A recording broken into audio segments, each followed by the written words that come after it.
মাঝে মাঝে আমি এত ভালো খাবার বানাই, মনে হয় যে আমি কোনো রেস্টুরেন্টের শেফ। সত্যি বলছি, আজকে খুব বেশি কিছু বানিয়েছিলাম তা কিন্তু নয়।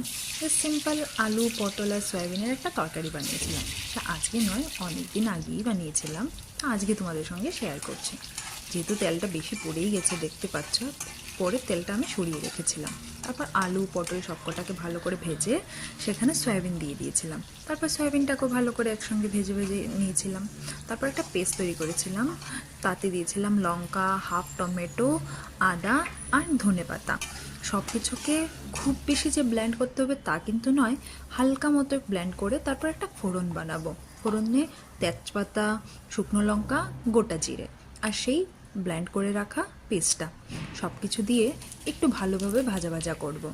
যখন একটু ভাজা ভাজা হয়ে যাবে তখন তাতে দেব গুঁড়ো মশলাগুলো, হলুদ, নুন, কাশ্মীরি রেড চিলি পাউডার, তারপর ধনে, সব কিছু যা যা থাকবে অল্প অল্প, খুব বেশি করে দেব তা কিন্তু নয়, একদম হালকা হালকা দেব। তোমরা দেখতেই পাচ্ছ কতটা কম করে দিয়েছিলাম।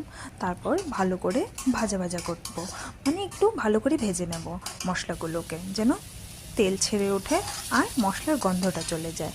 তারপর সেই ভেজে রাখা পটল, আলু আর সয়াবিনগুলোকে মিক্স করব ভালোভাবে, যেন কোনো ধরনের গন্ধ না থেকে যায় আর একে অপরের গায়ে ভালোভাবে লেগে যায়।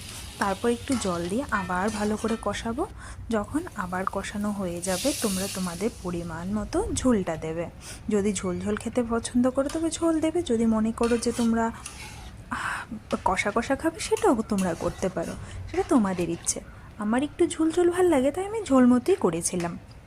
কিন্তু বিশ্বাস করো, দারুণ হয়েছিল খেতে, খুবই দুর্দান্ত ছিল। একবার ট্রাই করো আর জানাও আমাকে কীরকম।